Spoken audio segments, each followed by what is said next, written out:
Hey guys, I'm Dargo. Thanks for coming to the channel. If you're anything like me, you're a mid-game player that is part of an active clan or a cluster.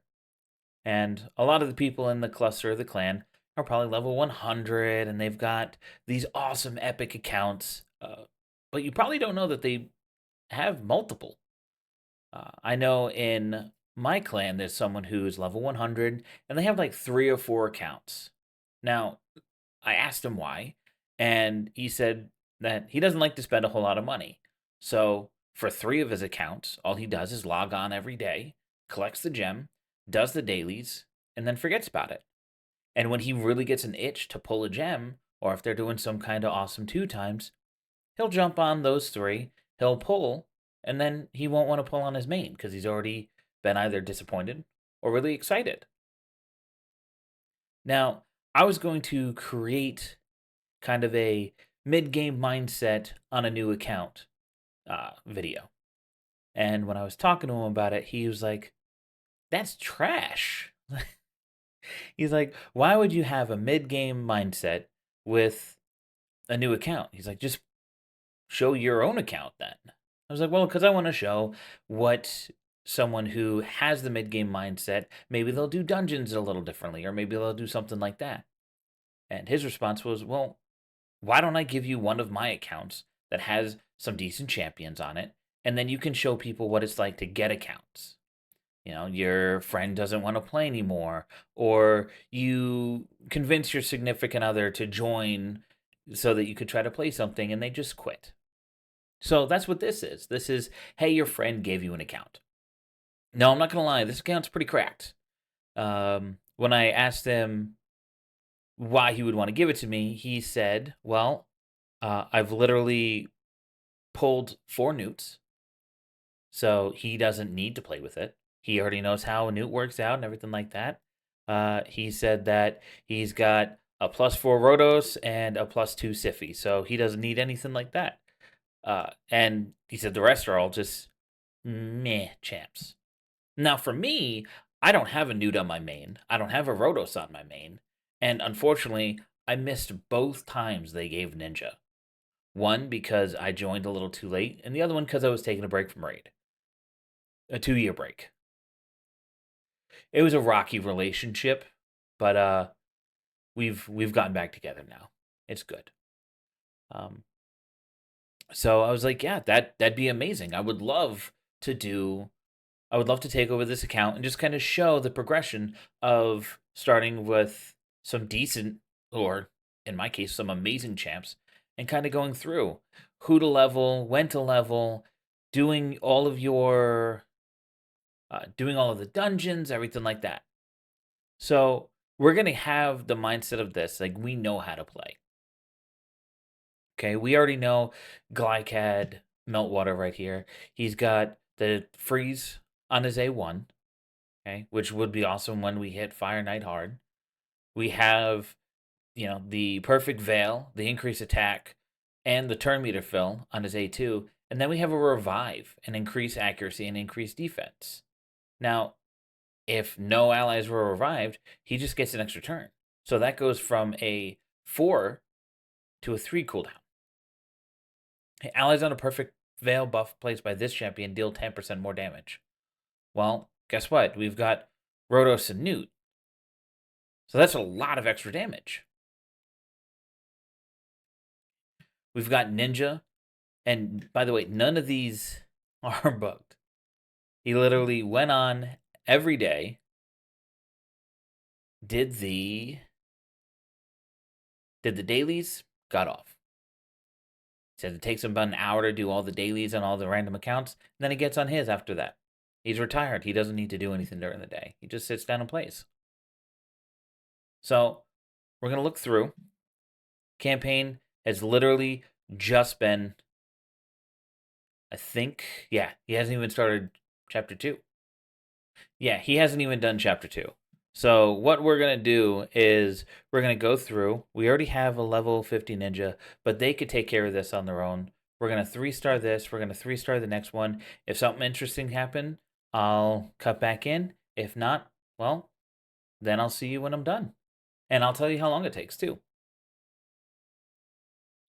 Just because you have amazing champions doesn't mean that you're actually gonna 3-star everyone first time up.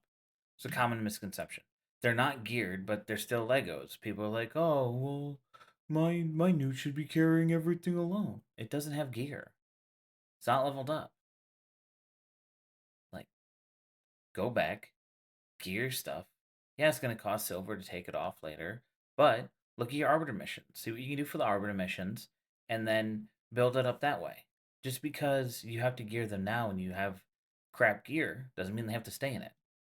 Double dip, just like everything else. Do a mission, put new in gear. All right, moving back. Hey, so it's been about an hour, and we were able to get normal completely done. I just collected the last void shard. Um, it's super simple. If you're not trying to breeze through this as much as you can, then I mean you're doing yourself a disservice. Always do this first. They do normal, hard, and depending on who you have as your uh like given starters, try to do brutal.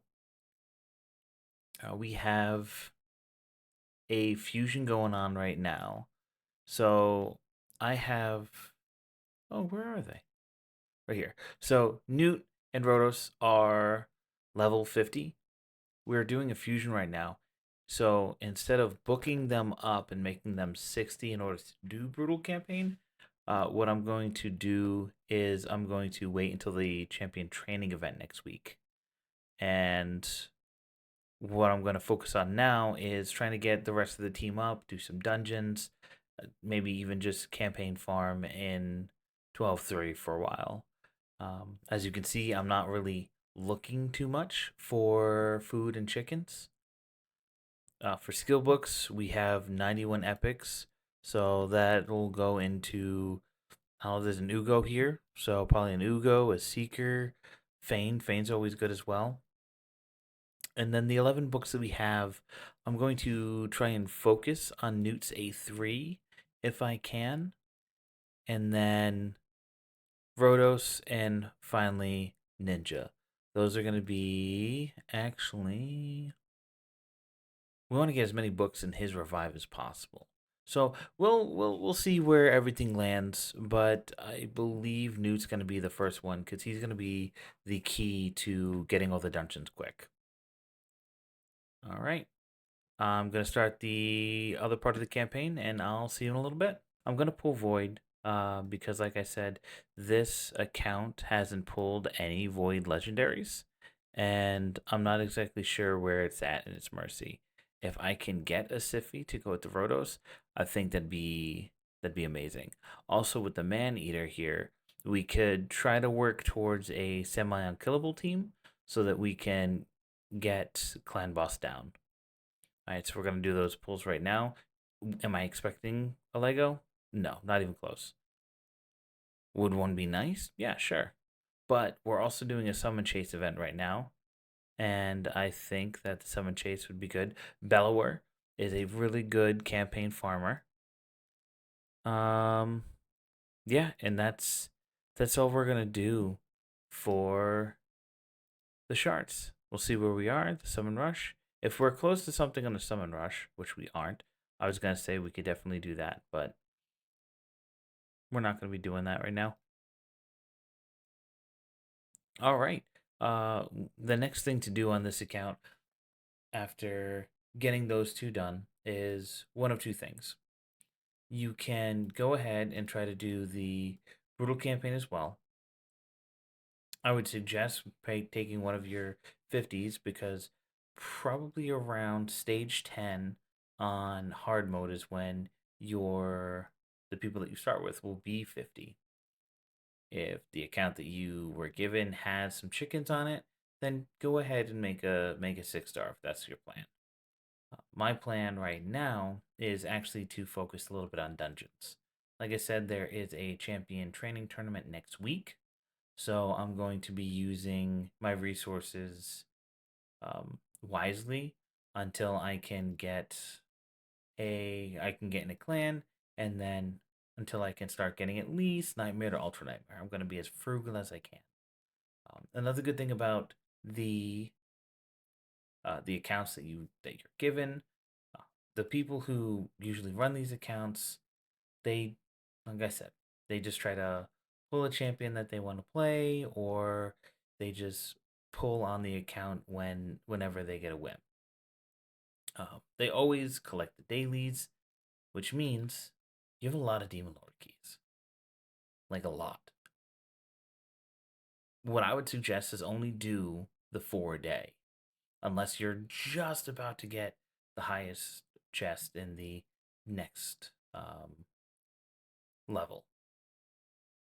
That way that you're kind of seeing where your damage is, you're seeing how much damage you're going to do daily for that.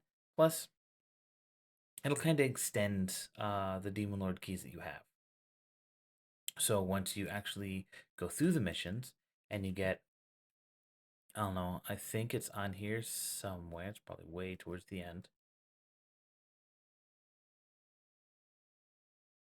I think the first, yep, right here. Deal 500,000 to the Demon Lord. On this account, it's going to be easy. But we need to first get these guys leveled up, and we need to get the gear. The gear is going to be the biggest thing. So, that is it for this video. Thank you for stopping by, and I hope I'll see you again.